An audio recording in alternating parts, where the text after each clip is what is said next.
ഈ ദിവസങ്ങളിൽ എന്നോട് സംസാരിച്ച ഒരാൾ പറയുകയായിരുന്നു, അച്ഛാ, ആർക്കെങ്കിലുമൊക്കെ അവരുടെ പ്രയോറിറ്റിയിൽ 1-ാം സ്ഥാനത്ത് ഞാൻ ആകേണ്ടതല്ലായിരുന്നു ജീവിതത്തിൽ. അതെൻ്റെ ജീവിത പങ്കാളിയാകുമെന്ന് ഞാൻ വിചാരിച്ചു. എന്ന് വെച്ചാൽ അവരുടെ പ്രയോറിറ്റി ലിസ്റ്റിൽ ഫസ്റ്റ് സ്ഥാനത്ത് ഇടം പിടിക്കണമെന്ന് ഞാൻ ആഗ്രഹിച്ചു, ഒരാളുടെയെങ്കിലും ജീവിതത്തിൽ. അതെൻ്റെ ജീവിത പങ്കാളിയാകുമെന്ന് ഞാൻ പ്രതീക്ഷിച്ചു. ആയില്ല അച്ചു. സങ്കടം. ദമ്പതികളുടെ ഇടയിൽ, പ്രത്യേകിച്ച് ചെറുപ്പക്കാരായ ദമ്പതികൾ, അതിൽ തന്നെ മാതാപിതാക്കളുടെ ഒന്നും സപ്പോർട്ടില്ലാതെ അവർ മാത്രമായി ജീവിക്കുന്ന ഇടങ്ങളിൽ, യൗസേപ്പും മറിയവും ഏറെക്കുറെ അങ്ങനെ തന്നെ ആയിരുന്നല്ലോ. അവർ തമ്മിലായിരുന്നില്ല ഒരുമിച്ചുള്ള മൊമെന്റ്സ് കൂടുതൽ. മറ്റൊരാളെ നമ്മൾ അവിടെ കാണുന്നില്ല ഈശോയെ അല്ലാതെ.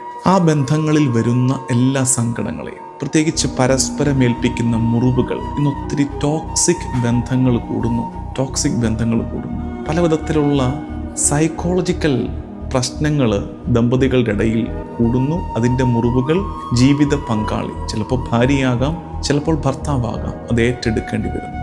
അബ്യൂസ്, വെർബൽ ഫിസിക്കൽ അബ്യൂസുകളുടെ എണ്ണം കൂടുന്നു. ഇതിനേക്കാളൊക്കെ ഉപരി ഒരാളെ തകർക്കാൻ പറ്റുന്ന ഏറ്റവും പ്രധാനപ്പെട്ട ഒരു ആയുധം, പരസ്പരം മുറിവേൽപ്പിക്കുന്ന ഏറ്റവും പ്രധാനപ്പെട്ട ഒരു ആയുധം അവഗണന.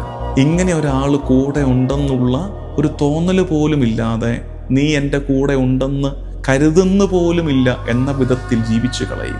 അതായത് അവഗണന കൊണ്ട്, പരിഗണന കേടുകൊണ്ട് അങ്ങോട്ടും ഇങ്ങോട്ടും മുറിവേൽപ്പിച്ചു കളയുന്നത്. ഇതെല്ലാം ഇന്ന് നമുക്ക് പ്രാർത്ഥനാ വിഷയമാക്കണം. ഒരു പുരുഷനും ഒരു സ്ത്രീയെയും ഇത്രമേൽ സ്നേഹിച്ചിട്ടുണ്ടാകില്ല. യൗസേപ്പ് മറിയത്തെ സ്നേഹിച്ചതുപോലെ ഇതുവരെ ഒരു പുരുഷനും ഒരു സ്ത്രീയെ, ഒരു ഭർത്താവും ഒരു ഭാര്യയെ സ്നേഹിച്ചിട്ടുണ്ടാകില്ല. എല്ലാ ഭാര്യയും ആഗ്രഹിക്കും യൗസേപ്പിനെ പോലെ ഒരു ഭർത്താവിനെ കിട്ടാൻ. A pure gentleman, A protector, സംരക്ഷകൻ, ഒരു നല്ല അപ്പൻ, A good father, A loving husband. ഇതെല്ലാം ചേരുന്ന ഭർത്താവാണ് യൗസേപ്പ് പിതാവ്. നിങ്ങളിത് വിവാഹപ്രായത്തിലേക്ക് എത്തുന്ന നമ്മുടെ യുവതികൾക്ക് അയച്ചു കൊടുക്കണേ. അവരോട് പറയണം, യൗസേപ്പ് പിതാവിനോട് പ്രത്യേക മാധ്യസ്ഥ്യം തേടി പ്രാർത്ഥിക്കാൻ പറയണം, നല്ല ഭർത്താവിനെ ലഭിക്കാൻ. ഒപ്പം എല്ലാ ആൺകുട്ടികൾക്കും അയച്ചു കൊടുക്കണം. ആൺകുട്ടികൾക്ക് അയച്ചു കൊടുക്കുന്നത് എന്ത് പറഞ്ഞിട്ടായിരിക്കണം?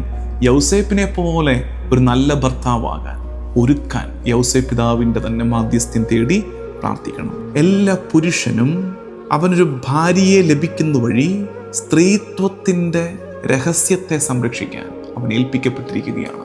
നിനക്കൊരു ഭാര്യ ഉണ്ടായിരിക്കുക എന്നാൽ സ്ത്രീത്വത്തിൻ്റെ രഹസ്യാത്മകതയെ സംരക്ഷിക്കാൻ, മാനിക്കാൻ നിനക്ക് ദൈവം അവളെ സമ്മാനിച്ചിരിക്കുകയാണ് എന്നുകൂടിയാണ് അതിൻ്റെ അർത്ഥം. ഓരോ പുരുഷനും വിളിക്കപ്പെട്ടിരിക്കുന്നത് തനിക്കേൽപ്പിക്കപ്പെട്ടിരിക്കുന്നവരെ സ്നേഹത്തോടും കരുണയോടും കൂടെ പാലിക്കാനാണ്.